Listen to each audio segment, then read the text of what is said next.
Durante un viaje de negocios, mis propios padres vendieron el auto deportivo con el que siempre soñé para pagarle a mi hermana unas vacaciones de lujo. Cuando regresé, mi madre se burló con desprecio diciéndome que gracias a mi coche su hija vivía la mejor experiencia de su vida. Pero su arrogancia se desmoronó al escuchar lo que en realidad habían hecho con un vehículo que nunca debieron tocar. Mi nombre es Charlotte. Tengo 28 años y mi pasión por los autos clásicos comenzó desde que era una niña. Durante 5 años trabajé jornadas de más de 70 horas a la semana para poder comprar la joya de mis sueños, un Corvette Stingray de 1969. Fue un logro que representaba mucho más que un simple automóvil. Esa pasión nació cuando tenía apenas 7 años. Cada sábado, mi abuelo me recogía en su vieja camioneta para llevarme a su taller, donde restauraba autos antiguos. Aquellas mañanas eran sagradas para mí. Mientras otros niños veían dibujos animados, yo aprendía a cambiar aceite, reemplazar bujías y reconocer piezas del motor. Él me decía con cariño: Nessie, los coches no son solo máquinas, tienen alma, personalidad. Yo le creía, sobre todo cuando me mostraba su tesoro más preciado, un Corvette Stingray rojo de 1969. La primera vez que lo vi, me prometí en silencio que algún día tendría uno igual. Esa promesa guiaría mi vida entera. Mis padres, Edward y Margaret, nunca comprendieron del todo mi inusual afición. Mi madre suspiraba al verme llegar con grasa en las manos y mi padre me observaba con desconcierto y ligera decepción. En contraste, mi hermana menor, Sophie, era el modelo perfecto de lo que ellos esperaban: delicada, femenina y con intereses adecuados. Cuando Sophie quiso tomar clases de danza a los 6 años, de inmediato la inscribieron en la mejor academia. En cambio,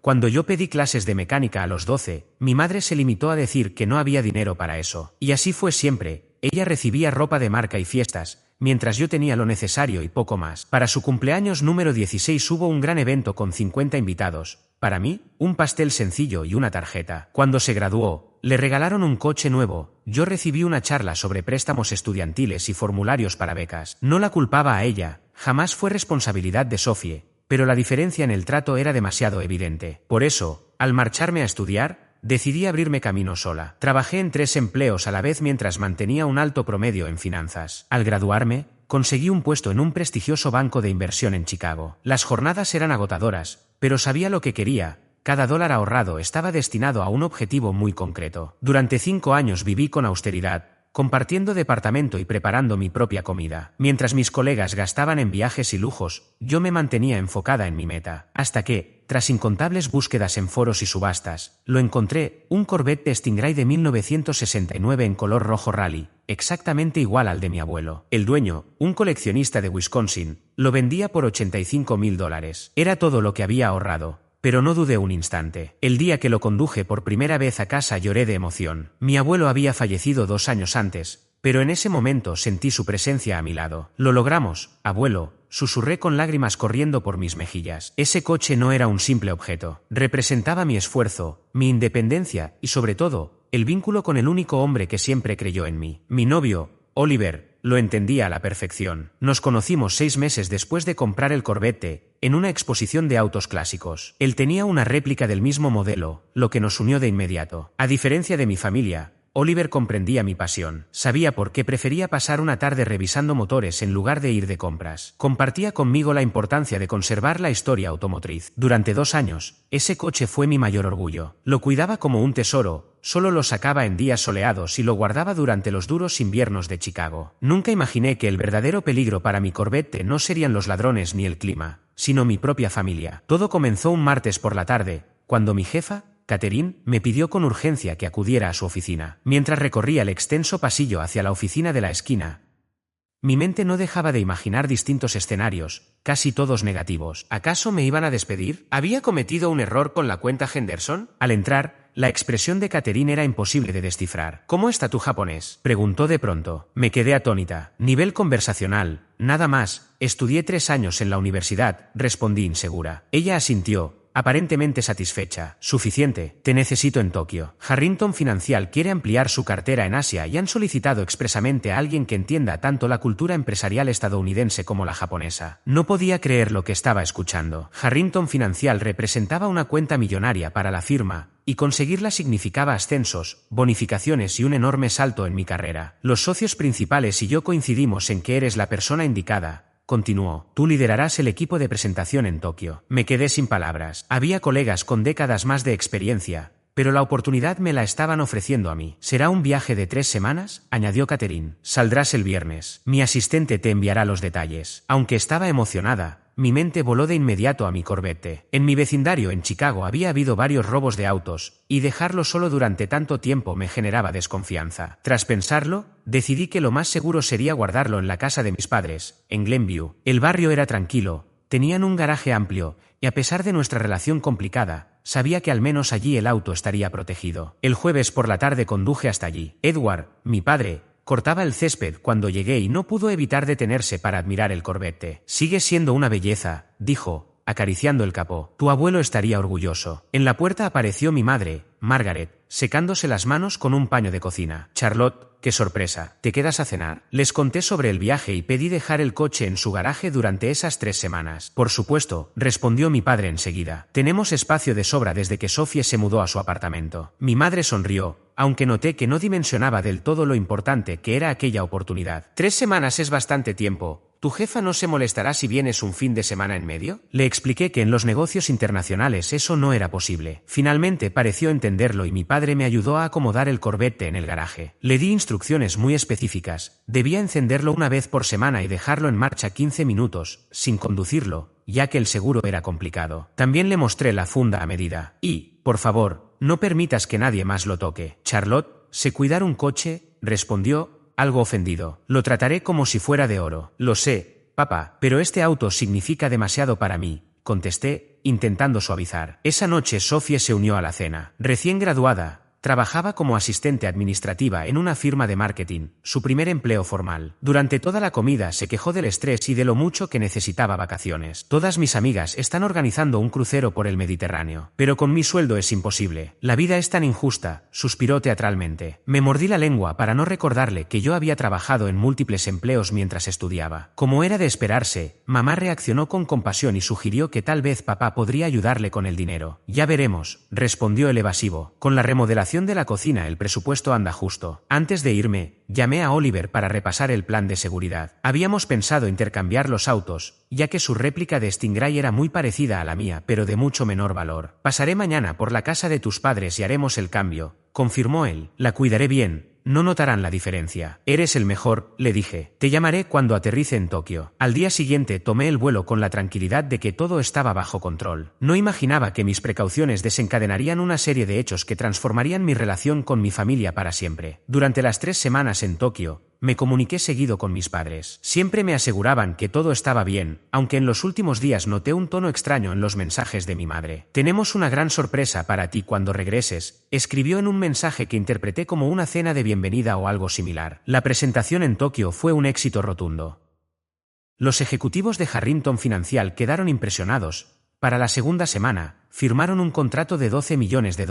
En la cena de celebración, Catherine insinuó con una sonrisa que en Chicago me esperaba un ascenso. ¿Vicepresidenta? Suena bien, ¿verdad? Subí al avión de regreso llena de ilusión. Soñaba con conducir de nuevo mi Corvette por la orilla del lago Michigan y compartir la noticia con Oliver y mi familia. El vuelo de 13 horas me dio tiempo de sobra para imaginar aquel reencuentro, pero lo que me aguardaba era muy distinto a lo que pensaba. Aterrizamos en O'Hare un martes soleado, a las 2:15 de la tarde. Tras pasar por aduana y recoger mi equipaje, tomé un taxi directo a la casa de mis padres en Glenview. Estaba agotada por el viaje, pero llena de energía por la idea de ver otra vez mi auto. 10 minutos más, le escribí a Oliver, que me esperaba allí para devolverme el Corvette. Cuando el taxi entró a la calle de mis padres, sentí un cosquilleo de emoción. Sin embargo, al girar hacia la entrada de la casa, fruncí el ceño. La puerta del garaje estaba abierta, dentro estaban el sedán de mi padre y la camioneta de mi madre, pero ni rastro de mi Corvette. Quizás lo movieron, murmuré mientras pagaba al conductor y arrastraba la maleta hacia la puerta principal. Cuando llegué a casa, mamá abrió la puerta antes de que pudiera tocar el timbre. Me recibió con un abrazo que apenas correspondí, porque mi mente seguía fija en el auto desaparecido. Bienvenida,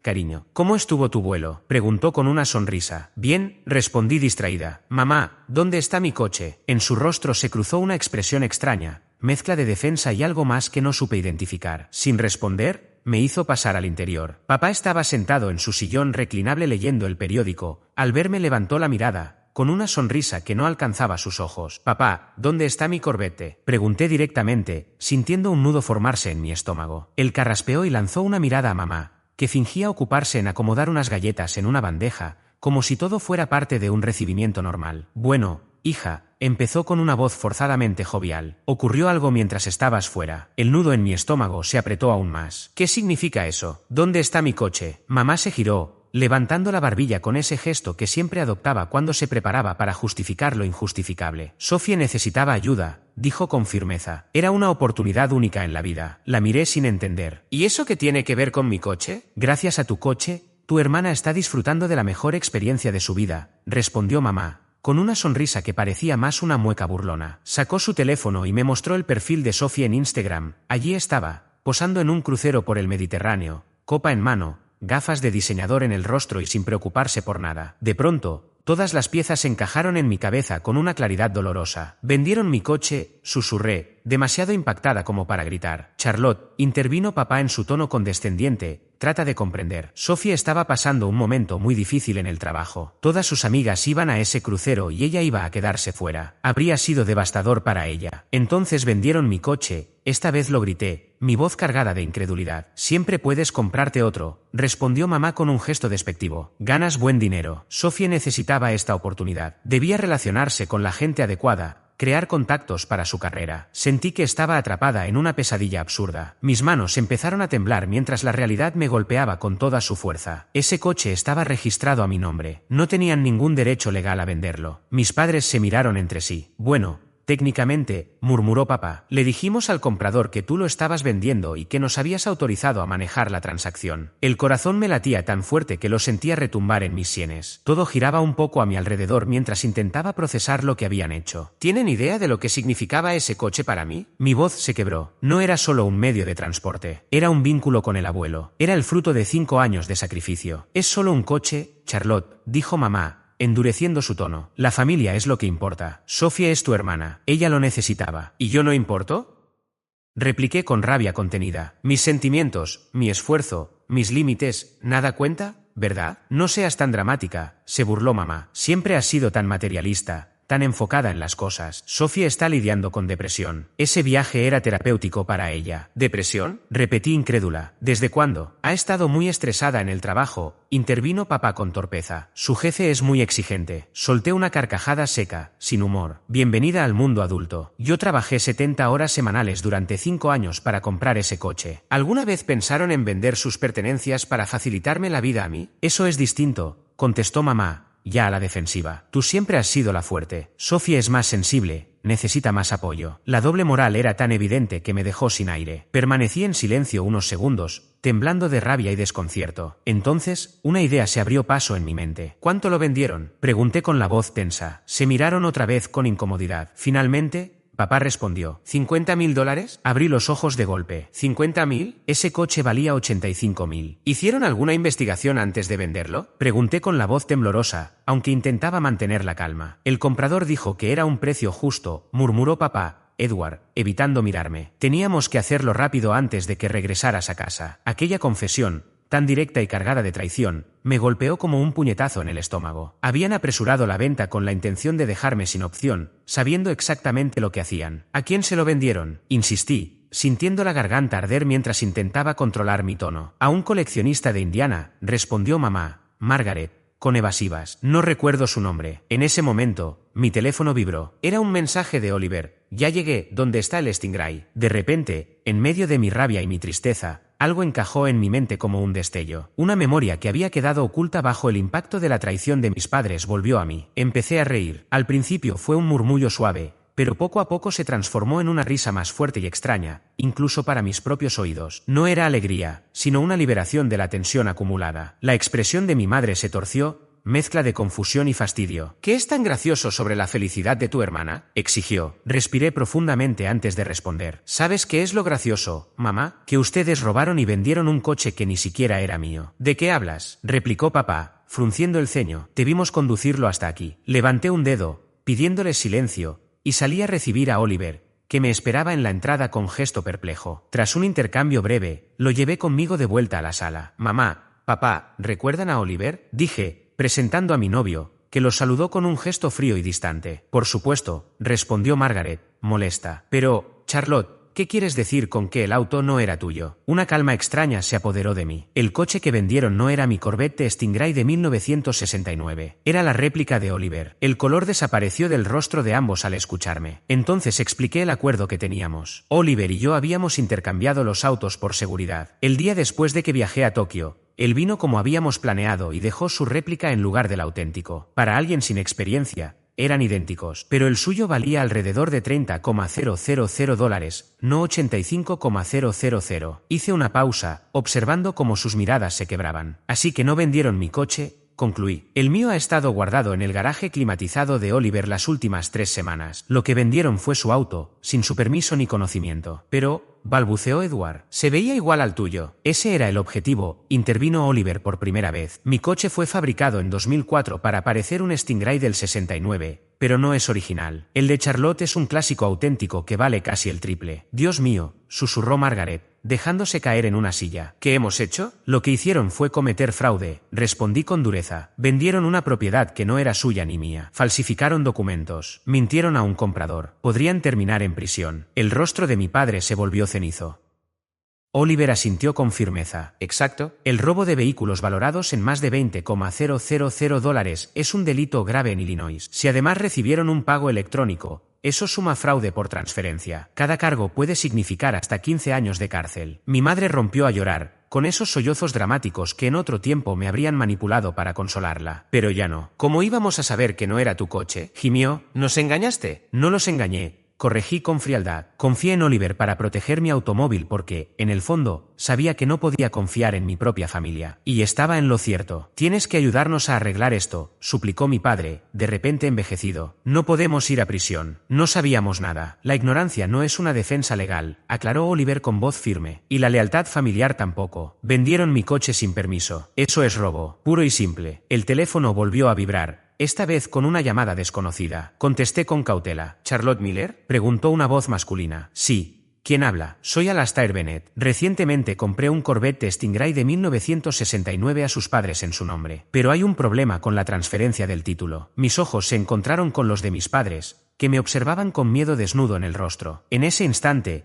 tuve que decidir. Podía revelar la verdad y hundirlos de inmediato en su propio fraude, o ganar algo de tiempo para encontrar una manera de impartir justicia sin destruirlos por completo. Mr. Bennett, respondí con cautela, efectivamente ha habido un malentendido. ¿Podría devolverle la llamada en 1 hora? Necesito hablar algunos detalles con mis padres. Él aceptó, y colgué. Giré hacia mis padres, que parecían al borde del colapso. Ese era el comprador, les informé. Tiene problemas con la transferencia porque el coche está registrado a nombre de Oliver, no mío. Ahora tenemos que tomar una decisión. Por favor, Charlotte, suplicó mamá, con el maquillaje corrido por las lágrimas. Ayúdanos. No quisimos dañar a nadie, excepto a mí. Le recordé a mi padre, con voz cargada de ironía, que no habían tenido problema alguno en lastimarme. Pensamos que lo comprenderías, murmuró Edward, débilmente. Familia ayuda a familia, ¿no? Pregunté con sarcasmo. Entonces supongo que ha llegado el momento de que ayuden a Oliver, ya que fueron ustedes quienes le robaron. El impacto en sus rostros fue evidente. De pronto comprendieron que no era solo mi decisión la que importaba, sino también la de él. ¿Qué quieres que hagamos?, preguntó mi padre directamente a Oliver. Con los brazos cruzados y un gesto severo, él respondió. Primero quiero saber quién tiene mi coche y cuánto pagaron por él. Después veremos cómo arreglar esto. Mis padres comenzaron a buscar apresuradamente los datos del comprador, mientras Oliver y yo salimos al exterior. Nos detuvimos en la entrada, justo en el lugar donde debía estar mi Corvette, y hablamos en voz baja. No puedo creer que hicieran algo así, dijo, negando con la cabeza. ¿Tus propios padres? Comenté sombríamente. Siempre favorecieron a Sophie,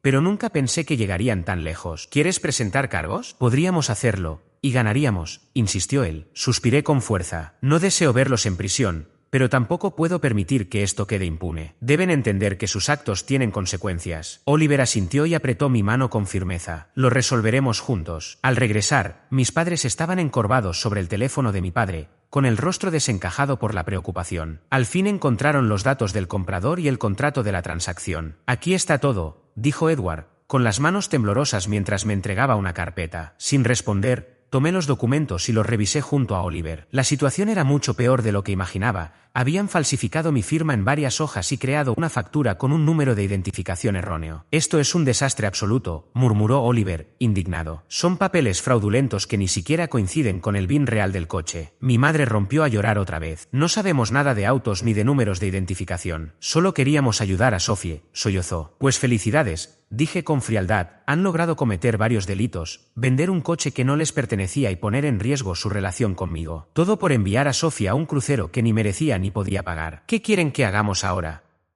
susurró mi padre, derrotado. Los miré a los ojos y luego a Oliver. Van a llamar a Mr. Alastair Bennett y le dirán exactamente lo que hicieron. Poco después dejé la casa de mis padres y conduje directamente hasta el apartamento de Oliver, al volante de mi verdadero Corvette Stingray, guardado de forma segura en su garaje, tal como habíamos planeado. El rugido del motor no me consoló. Mi mente giraba en torno a la magnitud de lo ocurrido. Oliver llegó detrás de mí en su sedán, y nos reunimos para hablar con calma sobre los siguientes pasos. En su sala, con el suelo de madera crujiente bajo mis idas y venidas, la realidad me golpeaba con más fuerza. Mis padres no solo habían traicionado mi confianza de la forma más grave posible, sino que también se habían expuesto a consecuencias legales muy serias. Mientras tanto, en algún lugar del Mediterráneo, mi hermana disfrutaba de un crucero de lujo, completamente ajena al desastre que había dejado tras de sí. Aún me cuesta creerlo, dije por 10ª vez, sin poder quedarme quieta. ¿Quién vende el coche de otra persona? Gente que se cree con derecho a todo, contestó Oliver desde el sofá, con el ceño fruncido. Tus padres no respetan los límites. Me dejé caer a su lado. Lo peor es que ni siquiera parecen entender la gravedad de lo que hicieron. Repiten una y otra vez que la familia ayuda a la familia,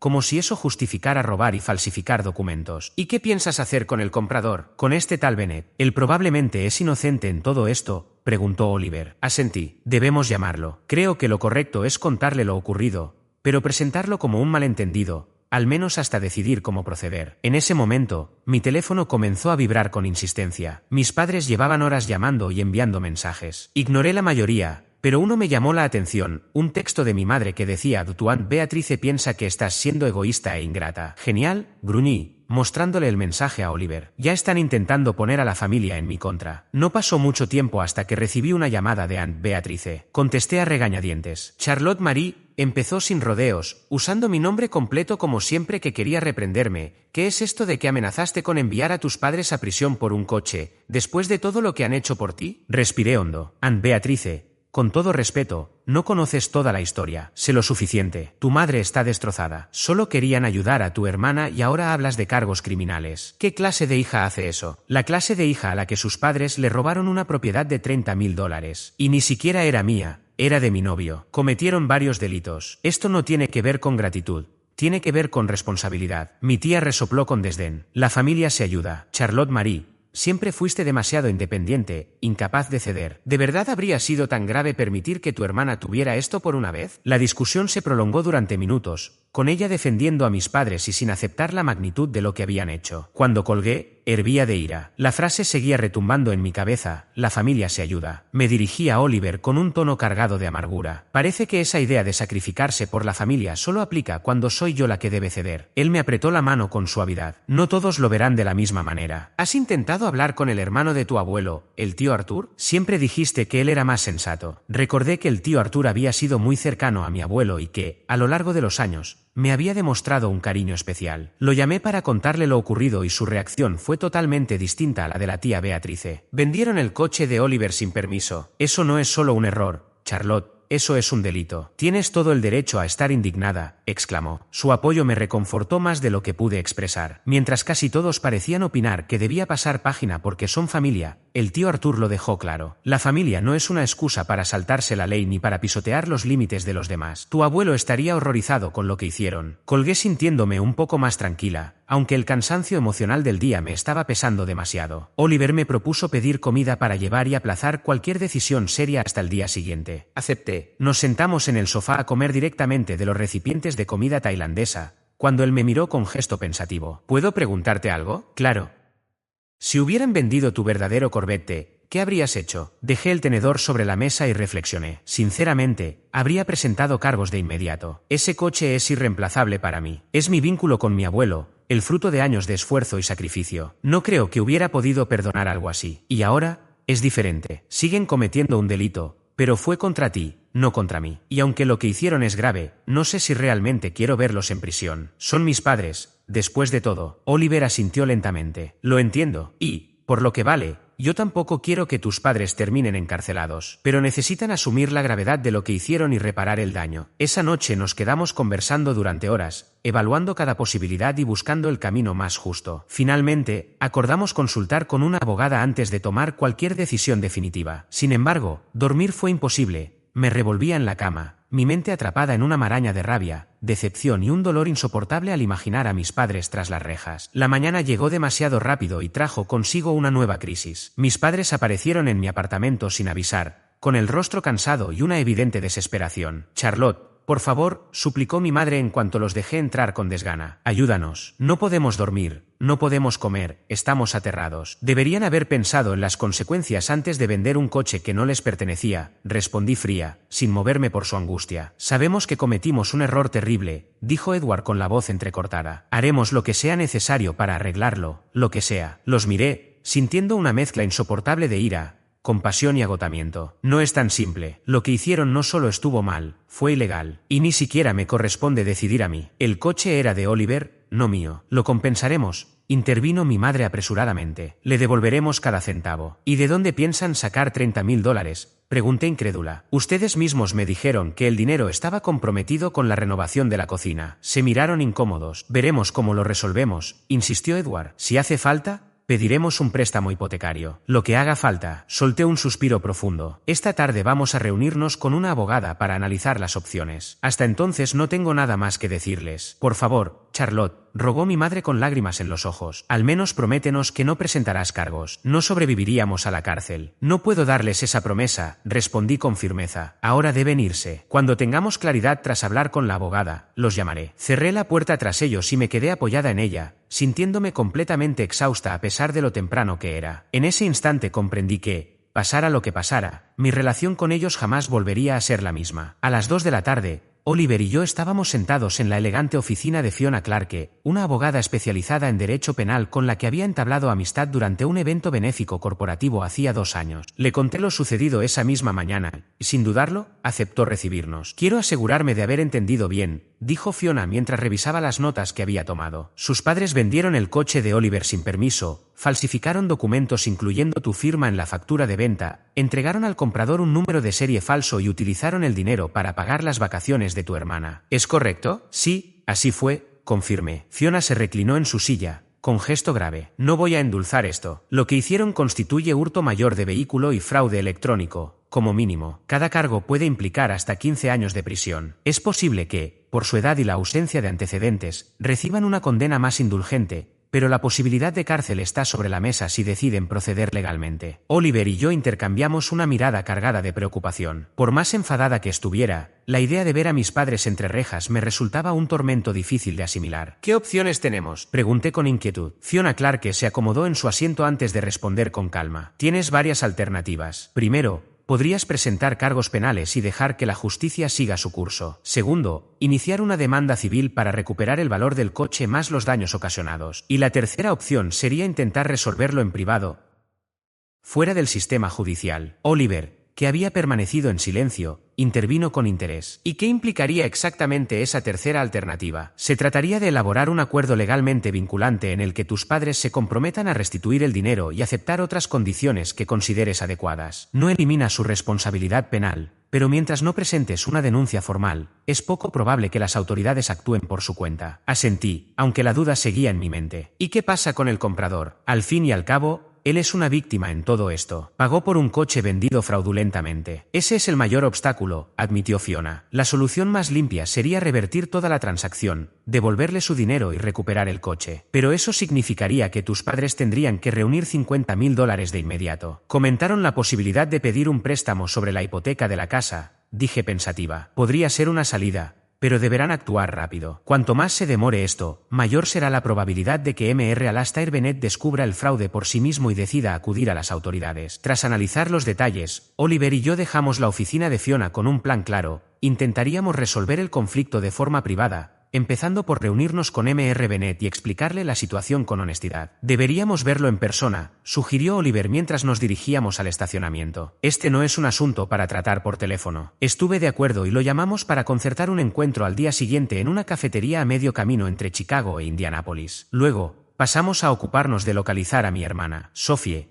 completamente despreocupada, llevaba días publicando en redes sociales fotos de su crucero por el Mediterráneo, mostrando con orgullo cada lujo que disfrutaba, sin imaginar el desastre que había dejado atrás. Tras varios intentos logré comunicarme con ella a través del teléfono satelital del barco. Charlotte contestó, con música y risas de fondo. ¿Por qué llamas? ¿Ha pasado algo? Sí, Sophie, algo muy grave. Mamá y papá vendieron un coche que no les pertenecía para pagar tu viaje. Hubo un breve silencio y, acto seguido, soltó una carcajada. ¿Eso era? Pensé que alguien estaba enfermo. Vamos, sé que estás molesta porque vendieron tu querido coche, pero puedes comprarte otro. No es que no tengas dinero. Su actitud condescendiente me hizo hervir la sangre. No era mi coche, Sophie, era de Oliver. Lo que hicieron fue ilegal. Pueden terminar en la cárcel. Eso pareció alterarla. ¿Cárcel? No exageres. Solo querían ayudarme. ¿Ayudarte cometiendo fraude? ¿Robando? Esos son delitos, Sophie, muy serios. El tono despreocupado desapareció de su voz. ¿Qué estás diciendo? Que tienes que volver a casa. Ya se acabó tu aventura por el Mediterráneo. Pero el crucero termina en una semana. Entonces bájate en el próximo puerto y toma un vuelo de regreso, le ordené con firmeza. Esto no es opcional. Tienes que asumir la responsabilidad en el desastre que ayudaste a provocar. Yo no pedí que vendieran ese coche. No. Mamá aseguró que hablaste de lo mucho que necesitabas este viaje, que estabas deprimida por la idea de perderlo. El silencio que siguió lo dijo todo. Eso pensé, dije cortante. Vuelve ya, Sophie. Te enviaré los detalles y más vale que estés lista para contribuir al plan de devolución del dinero. Al día siguiente, Oliver y yo nos reunimos con Mr. Bennet, un hombre de mediana edad apasionado por los coches clásicos, quien había comprado la réplica del Corvette de Oliver. Al explicarle la situación, su rostro se tensó con indignación. ¿Así que me vendieron un coche robado con documentos falsos?, dijo, alzando la voz. Técnicamente sí, admití, aunque mis padres alegan que creían tener permiso para venderlo. Eso no es un permiso, replicó con furia. Invertí $50.000. Ya lo registré a mi nombre y lo añadí a mi seguro. Esto es un desastre. Lo entendemos, respondió Oliver con calma. Y queremos enmendarlo. Le devolveremos los $50.000 más $5.000 adicionales por las molestias y gastos ocasionados. La propuesta pareció suavizarlo un poco. ¿Y el coche? Tendría que devolverlo, expliqué. Legalmente sigue siendo de Oliver. Tras una larga negociación, Mr. Bennet aceptó siempre y cuando el dinero estuviera transferido en su cuenta antes de entregar el coche. Ahora, solo faltaba que mis padres reunieran los $55.000. Cuando les expusimos la solución, la reacción fue una mezcla de alivio y espanto. ¿$55.000? Repitió mi madre, casi sin aliento. ¿De dónde vamos a sacar esa cantidad? Ustedes mencionaron un préstamo hipotecario, les recordé. O también podrían vender algunas inversiones. Este problema no es mío. Ustedes lo causaron. Pero no tenemos tanto capital en la casa, protestó Edward, con gesto desesperado. El mercado había estado en caída y, sumado a los gastos de la renovación de la cocina, la situación financiera en casa era insostenible. Fue entonces cuando Oliver habló con firmeza. Deberían empezar a considerar otras opciones, porque esto es lo único que los separa de enfrentar posibles cargos criminales. Mis padres intercambiaron una conversación en voz baja. Finalmente, Edward levantó la mirada y ofreció: tal vez podamos reunir 40.000. Pero número 55. Oliver negó con la cabeza sin dudar. No es suficiente. La cantidad debe devolverse en su totalidad, más una compensación por el tiempo y el estrés que me han causado. Si no logran reunirlo, quizás Sophie debería contribuir, ya que fue la principal beneficiada de este robo. Mi madre quedó impactada ante esa propuesta. Pero apenas está empezando su carrera, dijo. Apenas gana lo suficiente para pagar su renta. Entonces no debería estar tomando cruceros por el Mediterráneo, repliqué con frialdad. Las acciones tienen consecuencias, mamá. Para todos, no solo para mí. Tras 2 días de discusiones cargadas de tensión, se acordó un plan. Mis padres sacarían un préstamo con garantía hipotecaria por 40.000. Sophie, que había regresado de manera anticipada de su viaje, aportaría 10.000 de sus ahorros, que yo sospechaba habían sido en gran parte financiados por ellos mismos, y venderían parte de la colección de joyas costosas de mi madre para reunir los 5.000 restantes. Oliver puso una última condición, un documento firmado y notariado donde se reconociera lo que habían hecho, con la promesa de no volver a tocar ni decidir sobre nuestros bienes. Mi madre objetó de inmediato. Una disculpa, de acuerdo, pero un documento notariado es demasiado. No es más extremo que la cárcel, contestó Oliver con firmeza. Esto no es negociable. Al no tener otra salida, mis padres terminaron aceptando. Fiona Clarke se encargó de redactar los documentos necesarios, incluyendo el acuerdo de restitución con plazos de pago. La parte más dura fue la reunión familiar en mi apartamento. Sophie, obligada a enfrentarse a las consecuencias, oscilaba entre la ira defensiva y el llanto. ¿Por qué me están castigando a mí? Yo no vendí el coche. Gritó. No. Pero manipulaste a mamá y papá para que financiaran unas vacaciones de lujo que no podías costear. Tienes 24 años, Sophie. Ya es momento de que empieces a comportarte como adulta. Ella estalló. Eso no es justo. Siempre has estado celosa porque mamá y papá me quieren más. El silencio llenó la sala. Incluso mis padres se sorprendieron por esa confesión. ¿Eso piensas? Pregunté con calma. ¿Que te quieren más? Sophie bajó la voz. Siempre me han dado más. Siempre me han protegido y facilitado las cosas. ¿Y mira cómo has terminado? Le respondí sin dureza. Con 24 años y sin poder mantenerte sola, acostumbrada a manipularlos para que te rescaten cada vez que la vida se complica. Eso no es amor, Sophie, es sobreprotección. Mi madre quiso intervenir, pero Edward le tomó la mano y la detuvo. Por primera vez, lo vi realmente reflexivo. Charlotte tiene razón, dijo despacio. Pensábamos que te protegíamos, pero en realidad solo te impedimos aprender a valerte por ti misma. Aquella inesperada admisión cambió por completo el tono de la conversación. Durante horas, hablamos como nunca antes lo habíamos hecho, con lágrimas, reproches y confesiones dolorosas. Sin embargo, al final, sentí que algo profundo se había liberado, como si una herida que llevaba años infectada finalmente hubiera comenzado a sanar. La semana siguiente fue un torbellino de trámites. Mis padres aseguraron el préstamo, Sophie transfirió su parte y mi madre vendió varias joyas a través de una tienda de consignación. Oliver y yo coordinamos todo con Mr. Alastair Bennett para completar el proceso de recuperación del coche. El día de la disculpa formal fue especialmente difícil. Mi madre, orgullosa hasta el extremo, no lograba pronunciar palabra. Fue Edward quien tomó la iniciativa. Estamos realmente arrepentidos, Oliver. Lo que hicimos fue ilegal y una falta de respeto. Traicionamos tu confianza y la de Charlotte. No tenemos excusa. Oliver aceptó sus disculpas con dignidad, aunque yo sabía que la herida tardaría en cerrar. Firmaron el documento notariado, se transfirió el dinero y el coche fue devuelto, intacto. Cuando salimos de la oficina del abogado, con el Corvette rojo de Oliver siguiéndonos desde atrás, sentí como una carga enorme se desvanecía de mis hombros. No era el final del conflicto, y el daño emocional tardaría en repararse, pero al menos la crisis inmediata había quedado atrás. Gracias por todo esto, le dije, tomando su mano. Él la apretó suavemente y respondió. Es lo que hacen las parejas. Afrontamos las pruebas juntos. Al mirar por el retrovisor y ver el Corvette otra vez en su poder, me permití creer que, pese a lo doloroso de la experiencia, algo positivo podía surgir de todo aquello. Un mes después, ya estaba sentada en la mesa de mis padres para una cena familiar. Y aunque la atmósfera no era la misma de antes, sí se percibía diferente, como si por fin hubiéramos dado un pequeño paso hacia la reconstrucción. Una mezcla de cauteloso optimismo y tensión persistente se respiraba en el ambiente, reflejo de la nueva realidad que enfrentábamos como familia. Papá colocó en la mesa una fuente de pollo asado. Sus manos, endurecidas y con callos, evidenciaban las largas jornadas en el trabajo de construcción de los fines de semana, esfuerzo que había asumido para ayudar a pagar el préstamo hipotecario. Mamá lo siguió, trayendo un cuenco de ensalada. Sus uñas, antes cuidadas y pintadas con esmero, ahora estaban cortas y sencillas. Sus anillos de diamantes también brillaban por su ausencia, los había vendido para contribuir con las restituciones necesarias. Sophie escribió que se retrasaría unos 10 minutos, comentó mamá, mirando la pantalla de su teléfono. Al parecer, el tráfico desde el centro está imposible. Mi hermana había empezado un nuevo empleo 2 semanas atrás. No era tan bien remunerado como el anterior, pero ofrecía mejores oportunidades de crecimiento. Lo sorprendente era que, a pesar de los madrugones y la carga de trabajo, no se había quejado ni una sola vez. A mi lado estaba sentado Oliver. Mis padres lo habían invitado como un gesto de reconciliación. Aunque al principio dudó en aceptar, lo animé a venir. Necesitan vernos como un equipo, le había dicho. Deben comprender que si te lastiman a ti, también me lastiman a mí. La cena comenzó con conversaciones prudentes, centradas en temas seguros como el clima y las noticias del vecindario. Poco a poco, sin embargo, las palabras fueron fluyendo con mayor naturalidad y empezamos a hablar de asuntos más personales. Ayer hablé con el tío Arthur, comentó papá mientras se servía una segunda porción. Está pensando en vender su vieja camioneta. Dice que ya no tiene fuerzas para seguir cuidándola. Qué lástima, respondí. Esa camioneta ha estado en la familia desde siempre. Papá asintió. Carraspeó y añadió. Estaba pensando en comprársela, restaurarla. Lo miré sorprendida. ¿Quieres restaurar una camioneta? Pregunté incrédula. Bueno,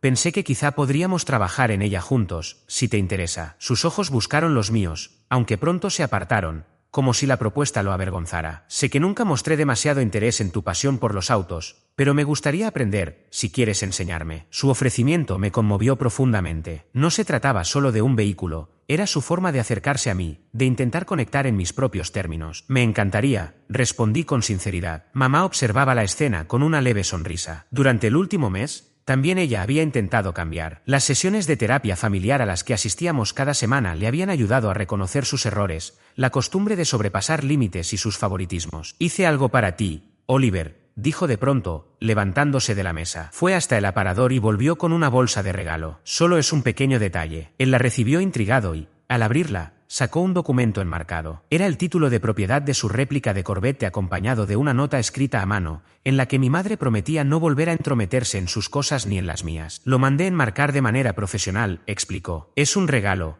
pero también un recordatorio para mí. Los límites importan, y aún estoy aprendiendo a respetarlos. Gracias, Margaret, dijo Oliver, usando el nombre de pila de mi madre, tal como ella misma le había pedido recientemente. Aprecio mucho el gesto. En ese momento, la puerta principal se abrió y Sophie entró algo agitada. Perdón por llegar tarde. La reunión con un cliente se alargó y el tráfico fue un caos. Colgó el abrigo y se sentó a la mesa. Había algo distinto en ella. El cabello, antes teñido con mechas, ahora mostraba su color castaño natural, y su forma de expresarse había cambiado. La arrogancia que solía marcar su actitud se había desvanecido, dando lugar a una nueva sensibilidad hacia los demás. ¿Cómo estuvo tu día, Charlotte? Me preguntó después de saludar a todos. Antes del incidente con el coche, rara vez mostraba interés por mi vida. Bien, gracias. Bastante ocupado. El proyecto de Harrington Financial exige mucho, pero está avanzando. ¿Ese no es el de Tokio?, recordó ella. El que te dio la promoción. Asentí, algo sorprendida de que recordara ese detalle. Vicepresidenta de Cuentas Internacionales, dije, aún acostumbrándome al título. Eso es realmente admirable,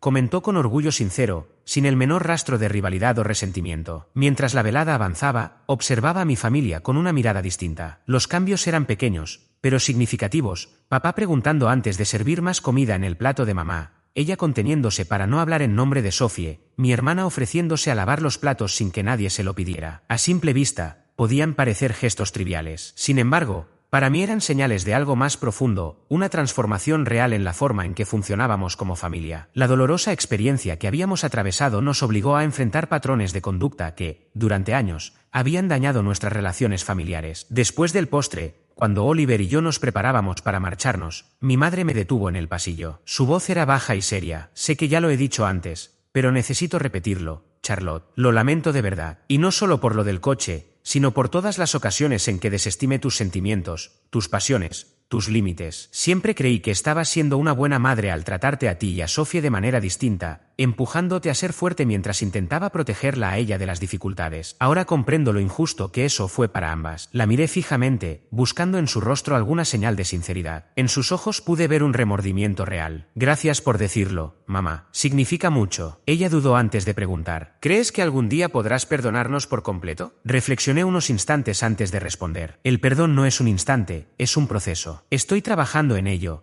y ver que todos están intentando cambiar de verdad ayuda bastante. Mi madre asintió, aceptando aquella respuesta, que aunque incompleta, era honesta. Esa noche, Oliver y yo conducíamos de regreso en mi Corvette. El rugido familiar del motor me resultaba reconfortante. El coche había adquirido un nuevo significado. Continuaba siendo mi vínculo con mi abuelo, un símbolo de esfuerzo y constancia, pero también se había transformado en un catalizador de cambios necesarios en mi familia, obligándonos a enfrentar asuntos enterrados durante mucho tiempo. ¿En qué piensas?, preguntó Oliver, al notar mi expresión pensativa. Estaba reflexionando sobre cómo aquello que más valoramos puede convertirse en una prueba de carácter, le respondí. Este coche sacó a la luz verdades sobre mi familia que fueron difíciles de asumir, pero tal vez eran inevitables. ¿Te arrepientes de algo?, negué con la cabeza. Hubiera sido más sencillo dejarlos libres de toda consecuencia para evitar el conflicto, pero eso solo habría reforzado las mismas dinámicas dañinas de siempre. Ellos necesitaban enfrentarse a las consecuencias reales, y yo debía mantenerme firme en mis límites. Oliver apretó mi mano. Creo que lograste un buen equilibrio. Les pediste responsabilidad sin cortar el vínculo. Eso requiere fortaleza y apoyo, respondí, devolviéndole la presión en la mano. Y no habría podido hacerlo sin ti. La mañana siguiente llevé el Corvette a dar un largo paseo junto al lago Michigan, algo que había hecho en muchas otras ocasiones. Pero esa vez fue distinto. Con el viento agitando mi cabello y el sol reflejándose en el capó brillante, experimenté una paz que no sentía desde hacía años. El coche seguía siendo solo un objeto de metal,